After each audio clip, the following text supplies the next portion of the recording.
Hi there, Dr. T. Tanya Uester. My brand is Botanicamy, an alchemy of soothing botanic ingredients.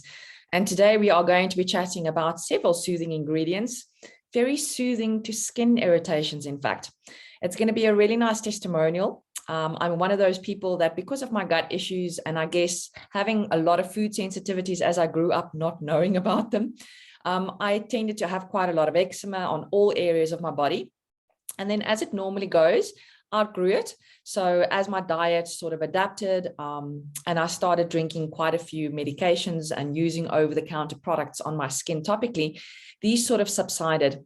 And I guess in the last 3.5 to 4 years, since I've started switching to a more holistic natural life, because I started to experience quite significant amounts of side effects from the medications that I was using to mask symptoms, I really started discovering that this skin irritation that I used to have as a child started coming back. And I think that's part of not just the diet, but mostly stress, because this type of skin condition I'm talking about today is eczema. And a lot of us don't know how closely linked it is to the gut, and even more so to very high stressful conditions. So let's delve a little bit into how the body speaks to the mind and vice versa, and how they affect each other. And then I'm also going to be talking about what I found to be a really great solution, because I have been struggling the last little while, more so than normal. So basically how it works is there's this body-mind dialogue. All right. And eczema is usually when we don't have really good boundaries, or when we are feeling threatened or even imposed on or upon, I should rather say. And we sort of feel like we are pulling back. And if we look at the word eczema, it literally means to boil over. So this is talking about the heat, the redness, maybe the even soreness that it can cause. And as a child, this is usually like in the back of your legs or even like in the arms here. So anywhere where there's a little bit of extra moisture or heat. And I think what makes eczema tricky is that, especially when you're a child still, they're very closely linked to sensitivities and allergies. So there's a lot of foods that are very prone to cause these types of conditions. And then compound that with something like stress or poor gut health, then you have this flaring situation, which is where the heat and the redness and the over-inflammatory reaction basically comes from. And it's usually dairy, sugar in young children. Mine was definitely due to wheat, because as I discovered later in life, because of my genetic predisposition to a certain autoimmune condition, I probably had quite a lot of sensitivity to certain wheat products as a child, not knowing about it yet. So all of these things can play an effect. And especially as we grow older, the stress starts to have a really big impact. And our bodies overreact more so than we were when we were younger, for example. So if we look, for example, at Chinese medicine, and this is where eczema becomes very tricky, because the Chinese is usually cold, dry, cold, wet, cold, dry, or a hot, dry, or a hot, wet. These types of conditions sort of describes what your predominant feature in your body is at that stage. And eczema is tricky because it's also overly wet, but can be overly dry at the same time. And this is where I think Western treatment strategies always tend to treat either the one or the other one, and therefore never really gets to the point where you have a workable situation where things are brought back into balance. And the Chinese medical strategy always aims to resolve the presence of these two opposing pathogenic factors, if we can put it that way. So balancing the really wet with the really dry. And in a Chinese perspective, it would be citrus essential oils that mediate the harmony between these two opposing poles. And if we start looking at French style aromatherapy, it also definitely relates to a need for bringing harmony back into the body. And we're not going to be talking specifically about root causes today, because that is an entirely very different and very long and big topic. But reaching that middle to sort of bring things back into balance is so that we can regenerate and soothe the skin until we can discover what that root cause is and start looking at that as well. So we do need to start combining oils when we look at natural solutions, specifically referring to eczema, that cause very little or no physical sensation, because that could just trigger you to scratch some more. And of course, we know that that makes things worse. And we need the skin then to regenerate and normalize.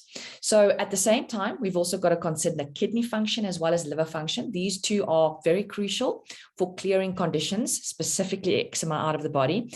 So things that are generally what we should grab or reach for as a starting or a base point, going to be things like St. John's wort, for example, or even goldenrod, balsam fir, even black spruce, the one that smells incredibly, almost like cologne. Those are very good essential oils to start with while you're trying to figure out what has triggered your body again. And if we are going to start looking specifically at the French aromatherapy suggestion, so here, looking back so that it's aligned with a Western medical approach. So conventional, talking about dry versus wet. So here we would think about dry eczema, weeping eczema, or even eczema with pustules. And this is tricky because if you have a situation where you've got eczema on a certain part of your body, when you start scratching it and that inflammatory reaction goes completely haywire, then it can almost start looking like weeping eczema because you've now damaged the barrier of your skin even more, and some of your blood serum or your yellow plasma might be leaking out. So that's usually when you get that yellow. And I'm touching my hand because this is where my eczema was incredibly bad around 2 weeks ago, and I'm going to show you what it looks like in a couple of minutes. But basically, you've now got to try and establish, are you dealing with dry eczema, weeping eczema, or even eczema with pustules, all right?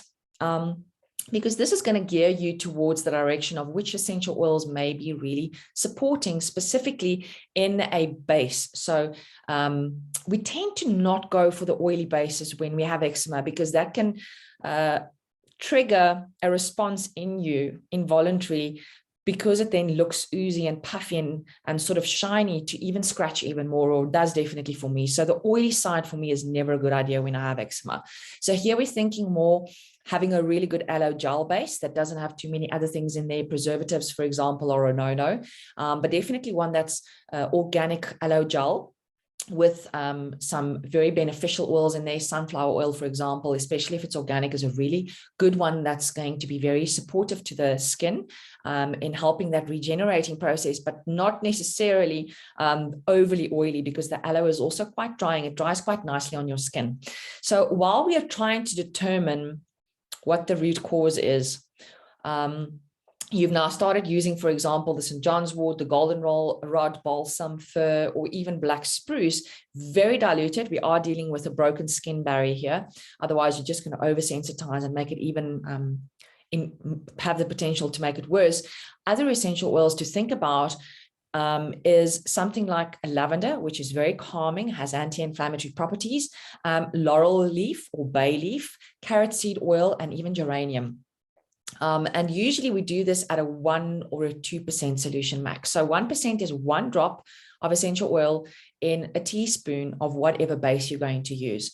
I skipped that part completely because when I started dealing with my hand, I probably started getting eczema on my hand 1.5 to 2 months ago. It was very slight. It was in between my 2 knuckles over here, and I started scratching it. And it's something I do that I've realized and noticed when I am going through a stressful period, for example, whether it be emotional, but whether it be something happening at home, whether it be too much pressure and feeling overwhelmed from work. Yes, of course, I put that all on myself. I have got a very high-strung personality. I start scratching without even knowing about it. And before you know it, this is then inflamed, and it's actually started covering my entire hand. And I'll show you some photographs as well somewhere as an attachment to this video. But it really started getting very bad. It got so bad, actually, that I folded. There's no other word for it. I started using cortisone. Very low dose, because I know I'm very sensitive to it, but I started applying it every day. And usually when I go into a situation like that, it takes about a day or 2 and it calms right down. And in fact, it didn't. It just got worse and worse and worse. So in this case, that medical or Western option really was not supporting my body. And I'm like, okay, what am I going to do now? And then I remembered about all my amazing literature that I have available in trying to ascertain which of these essential oils are going to be beneficial for me. And what I started with is using some health store Chinese medication, which is very specifically geared to dry eczema, because even though it looked like I had weeping eczema, because I literally woke up in the middle of the night where I'd scratched my hand to pieces, it was bleeding. And then you wake up in the morning and then all that yellow is sort of stuck. It looked like weeping eczema, but it was probably weeping because I scratched the hell out of it. So basically I used the Chinese medication, and it's been about a week now, 5 or 6 days. And then I also prepared myself an aloe gel with additional essential oils at only 2%. And the oils that I intuitively reached for were the ones that are going to be very tonifying, regenerating, so not stimulating the skin, allowing the skin to calm down while it was busy healing itself, because that's what our bodies were designed to do, to heal themselves. So tonifying, regenerating, calming, and then also oils that are really supportive for the liver, and also lymph, right, which has got to do with the whole kidney, liver, and the drainage mechanism. So here, the oils that I intuitively reached for was geranium, ketone rich, so it's very tonifying. I also used rosemary, which is very regenerating to the skin, used very often in wound care. And of course, I had a lot of wounds in my hand from all the scratching. Calming. Here, I opted for lemon eucalyptus instead of lavender. My skin doesn't tend to, the lavender is really good for me, for example, when I've bruised myself or when I've accidentally burnt myself on the stove, but it doesn't tend to calm down any kind of skin irritation for me. That's me personally. So I instead reached for lemon eucalyptus, which is an oil that I'm very, very fond of. Liver regenerating, thyme, because it's high in thymol. And then lymph supporting, I reached for the bay leaf, the laurel leaf. And I literally made a 2% solution, and I started applying this, especially when my hand is dry. I started applying this maybe every hour or two. And then I also used the Chinese medication, which is just plant-based, which is literally 2 capsules, or not, they dry tablets, they're not capsules. And within 6 to 7 days, is it 6 to, no, it's 5 to 6 days. You can almost, I don't know if you can see, there's almost nothing left in my hand. There's slight redness still, but I cannot even describe to you how swollen and how itchy and how inflamed my hand was, to the point where it felt like hives. And you know, when you get that sensation when you have to scratch, you cannot not scratch. That's how bad it was a week ago. And this is the change simply from using the literature that I had available and hadn't thought about before, right? So I will put a description of exactly the oils that I found support with in this specific solution. But I really do hope that when you do get into a situation like that, that you reach out to someone that usually deals with these kind of conditions, because they are able to support you and help guide you in the right direction. And I hope this video is going to be just that for you. And I'll probably put some of the other suggestions in the description as well below this video, but I'm definitely going to be sharing this recipe with you of how this changed from what it was a week ago to this absolute smooth, beautiful, non-itchy skin. So thank you for sharing your time with me. Let's get ourselves to the stage where we have less skin irritations and where we maybe get to a stage where we don't feel like we need to boil over. Very cool, calm, and collected with the emotions, but clearly my body is storing everything instead of getting it out sooner. And then it got to the point where it came out of my hand. Have a great day. Cheerio.